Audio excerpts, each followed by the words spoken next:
Donc, en fait, moi, ça me fait plaisir de vous présenter là, pour commencer là, l'ouverture du colloque avec Dr. Claude Patry, qui est médecin de famille dans un GMF ici au CIUS de la Capitale-Nationale. Et puis, Dr. Patry est aussi médecin dans une équipe de psychogériatrie ambulatoire. Puis, dans ses temps libres, ben, il va prêter main forte au CHSLD à Chauveau. Donc, c'est un médecin qui est très impliqué dans le plan Alzheimer depuis le tout début. Donc, ça nous fait vraiment plaisir de vous avoir aujourd'hui avec nous. Et puis, ben, juste peut-être pour mentionner, avant d'aller plus loin, Dr. Patrick, avec nous aujourd'hui, il y a des gens, évidemment, du CIUS de la Capitale-Nationale, mais comme c'était une version web, on l'a ouvert hein, à des gens du RUIS. Fait que pour les gens du RUIS qui nous accompagnent, là, que ce soit Gaspésie, Bas-Saint-Laurent, la Côte-Nord, on vous souhaite la bienvenue. Mais on prend la peine de vous préciser que ça se peut que des fois, dans les présentations qu'on a faites au colloque, quand on va parler des organismes communautaires, quand on parle de différents partenaires, que ça vous touche un peu moins, là, parce que, évidemment, le colloque il est monté à la base pour le CIUS du Capitale-Nationale, mais l'idée, c'est que vous vous rappeliez des principes et que vous alliez voir dans votre secteur à vous, c'est qui les partenaires avec qui vous pouvez faire affaire. Et l'idée du colloque, ça, pourquoi on l'a ouvert d'un, c'est qu'on est en version web encore cette année, fait que c'est plus facile qu'en présentiel. Puis c'est de voir, c'est que vous puissiez vous en inspirer, puis de voir s'il y a des parcelles de ça que vous pouvez appliquer dans vos régions là, pour aider les GMF à mettre en application là, tout ce qui est le processus clinique. Donc, c'est peut-être la petite parenthèse là, que je voulais faire là, avant qu'on rentre dans le vif du sujet. Fait que sur ce, ben, je vous passerai la parole, Dr. Patry, pour faire un petit intro, un petit historique. Okay, merci Lynn. Pour continuer la parenthèse, c'est un peu un défi aussi qu'avait le comité scientifique à faire un colloque qui touche, vous êtes des médecins, vous êtes des IPS, vous êtes des infirmières cliniciennes, vous êtes des TS, vous êtes des gestionnaires. Donc, organiser un colloque pour toucher tout le monde. Il y a des gens parmi vous qui sont déjà des experts, il y en a qui sont des initiés. Donc, certains parmi vous, vous avez trouvé des sujets qui sont faciles, d'autres très compliqués, mais j'espère que tout le monde va trouver son compte et sur ça, je vous souhaite un bon colloque. Comme on est rendu déjà à la phase 3 du plan Alzheimer, je pense que c'est important de savoir d'où on part. Pour les conflits d'intérêts, on n'en a aucun pour cette présentation-là. Si on met en contexte, dans la capitale nationale, ce qu'il faut savoir, c'est presque une personne sur 4 est âgée de 65 ans et plus. Et on pense qu'en 2041, ça va être 27,4 %. Et comme on sait que la maladie d'Alzheimer touche à peu près 100 personnes sur 1000, c'est à peu près présentement plus de 15 000 personnes sur le territoire de la capitale nationale qui sont atteintes de maladie d'Alzheimer. Moi, l'image qui me vient toujours en tête, c'est le centre Vidéotron rempli de gens atteints de la maladie d'Alzheimer. Donc, c'est épouvantable. Donc, face à ça, c'est ça que le ministère a réagi, et ça depuis déjà plusieurs années, pour faire le plan Alzheimer. Prochaine diapo. Donc, d'où Oui. ça part? Oui, d'où ça Il y a un petit part, délai. l'Alzheimer, c'est pas grave. Ça part de 2007, où le ministre de la Santé de l'époque, Dr. Philippe Couillard, a mandaté une équipe d'experts chapeautée par le Dr. Bergman. Est-ce qu'on a la prochaine diapo, là? Ah, ça va arriver. Donc, Dr. Bergman, que vous voyez, Dr. Bergman, qui est un gériatre de la région de Montréal, qui est le directeur de la médecine familiale à l'Université McGill. Donc, a chapeauté un groupe d'experts. Dr. Couillard avait demandé pour le conseiller sur la gestion des troubles cognitifs. Et ça a donné lieu, 2 ans plus tard, à un rapport qui s'appelle « Relever le défi de la maladie d'Alzheimer et des maladies apparentées », une vision centrée sur la personne, l'humanisme et l'excellence, mais un rapport mieux connu sous le nom du rapport Bergman. C'est quoi le rapport Bergman? Le rapport Bergman, c'est vraiment le squelette du plan Alzheimer québécois. Ça contient 143 pages, 7 actions prioritaires, 24 recommandations et 5 recommandations pour une stratégie de mise en œuvre qui est toujours en place présentement. Si on se concentre sur les actions prioritaires, en le fond, les actions prioritaires, ça touche tous les chapitres de la maladie d'Alzheimer, en commençant par l'information, les proches aidants et même la recherche. Mais l'action prioritaire qui nous intéresse le plus aujourd'hui, c'est l'action prioritaire numéro 2, qui est d'assurer l'accessibilité des services personnalisés et coordonnés d'évaluation, traitement pour les personnes atteintes et les proches aidants. Dans le fond, si on va plus un peu en détail, ce qu'on nous dit, c'est de se baser sur ce qui se fait déjà en maladie chronique, un peu comme pour le diabète, et d'agir par un binôme médecin-infirmière avec le patient atteint et son aidant, alors que l'infirmière agira à titre d'infirmière pivot, un peu comme on voit dans le cancer, où l'infirmière va devenir la personne ressource pour faire tous les liens du dépistage, de l'évaluation et du suivi concernant la maladie d'Alzheimer.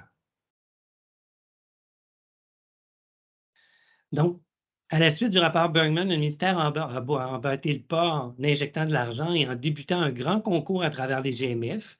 Si on passe à la prochaine diapo, on voit que les GMF, dans le grand concours, avaient une lettre d'intention à faire. 34 GMF ont soumis leur candidature. 19 ont été sélectionnés, grosso modo, un par région. Et ça a donné lieu à la phase 1 du plan Alzheimer qui a duré 2 ans. Cette phase-là a été étudiée par une équipe de recherche de l'Université McGill, par Dr. Isabelle Vedel, et à différents points de ces 2 ans-là, soit 6 mois, 12 mois, 18 mois et 24 mois. Et la conclusion de ces projets-là qui se sont faits en première ligne, ça a été, à la prochaine diapo, un meilleur accès pour les gens qui avaient des troubles cognitifs, meilleure évaluation, meilleure application des bonnes pratiques et meilleur traitement, si bien qu'on a continué nos phases et on s'est dirigé vers la phase 2 du plan Alzheimer. Pour ça, je vais laisser Lynn nous parler des phases 2 et 3. Oui, donc quand on est arrivé avec la phase 2, l'idée, c'était que toutes les bonnes pratiques là, qui avaient été mises en place là, ou proposées dans différents GMF, là, après ça, soient appliquées par tous. Fait que c'était ça l'idée de la phase 2, que l'ensemble des GMF de toute la province de Québec s'approprie le processus clinique là, puis, qui a été développé. Donc, le ministère, ce qu'il a fait, c'est que chaque partie a un rôle à jouer. Le ministère a donné ces orientations-là. Il a passé, en guillemets, les commandes. Il a donné du soutien financier qui vient avec ça aussi pour des ressources territoriales puis des chargés de projet. Et il a donné le mandat aux 4 RUIS de la province de soutenir ce déploiement-là. Et plus particulièrement, nous, on est porteurs là, du RUIS Laval, donc tout ce qui est déploiement pour le secteur du RUIS. Là, puis la chargée de projet pour le RUIS Laval est avec nous autres aujourd'hui. C'est Julie Denis que vous devez connaître pour les gens du RUIS. Salut Julie. Dans les parties prenantes, donc le Centre d'excellence sur le vieillissement, avec Julie, c'est quoi notre rôle? C'est de vous accompagner, les CIS et les CIUS, avec vos chargés de projet. Là, c'est sûr qu'il y a eu moins de visites là, hein, dans les 2 dernières années avec la pandémie, mais les choses se sont faites de façon plus virtuelle. Donc, s'assurer de voir comment les affaires se déroulent, faire du transfert de connaissances, donner accès à des données probantes, cliniques puis clinico-administratives, partager ce qui se fait comme bon coup, les expériences dans les différents CCCIUS là, pour que ça fasse des petits ailleurs, soutenir l'amélioration continue aussi de la qualité. Puis évidemment, Julie participe là, aux activités au niveau du ministère, là, a fait le lien, le pont avec le ministère. Donc, ça, c'est le rôle plus du CEVQ avec la chargée de projet au niveau du RUIS. Et ce que le ministère a demandé aussi, c'est qu'il a dit à chaque CIS et à chaque CIUS, vous devez mettre en place un plan d'action. Et ce plan d'action-là doit être porté conjointement par le directeur des services professionnels et la directrice de SAPA, directrice SAPA. Donc, on veut favoriser l'instauration des pratiques cliniques exemplaires. Donc, il faut se rédiger un plan d'action. C'était ça la phase 2. Déployer ce plan d'action-là pour mettre en place les meilleures pratiques. Avoir 1, 2 ressources territoriales, là, dépendamment des CIS et des CIUS, infirmières, travailleuses sociales, et que les GMF aient accès aussi à des services spécialisés de façon équitable. puis soutenir là, la collaboration entre les GMF et les différents partenaires. On pense aux équipes spécialisées qu'on vient de nommer, mais le soutien à domicile, les organismes communautaires, donc essayer d'avoir un maillage entre les différents partenaires et mettre en place des mécanismes de concertation. Donc ça, c'était le rôle de chaque CIS et CIUS là, au niveau de la phase 2. Évidemment, comme GMF, donc les premiers GMF qui ont fait partie du déploiement au début devaient poursuivre et les nouveaux aussi mettre les choses en place, favoriser la collaboration interprofessionnelle dans l'utilisation du processus clinique révisé et mettre en place des rencontres aussi concertées à l'intérieur des GMF, se parler, médecins, infirmières, travailleuses sociales, là, quand on dépiste des choses, qu'on fait des évaluations, qu'on veut mettre en place un diagnostic. Et on demandait qu'il y ait des leaders aussi. Au niveau du CIUS de la capitale nationale, il y a une équipe de leaders dans chaque GMF, là, en lien avec le plan ministériel. Mettre en place des stratégies d'amélioration continue et participer aussi, bien évidemment, à la définition des corridors de services.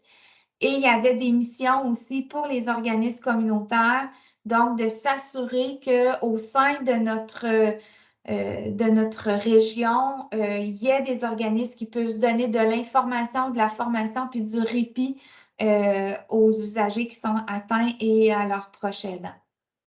Donc, au niveau du CIUS de la capitale nationale, c'est 100% de nos GMF, GMFU qui ont embarqué, qui connaissent le processus clinique, qui ont participé à des colloques qu'on a visités là, dans les dernières années.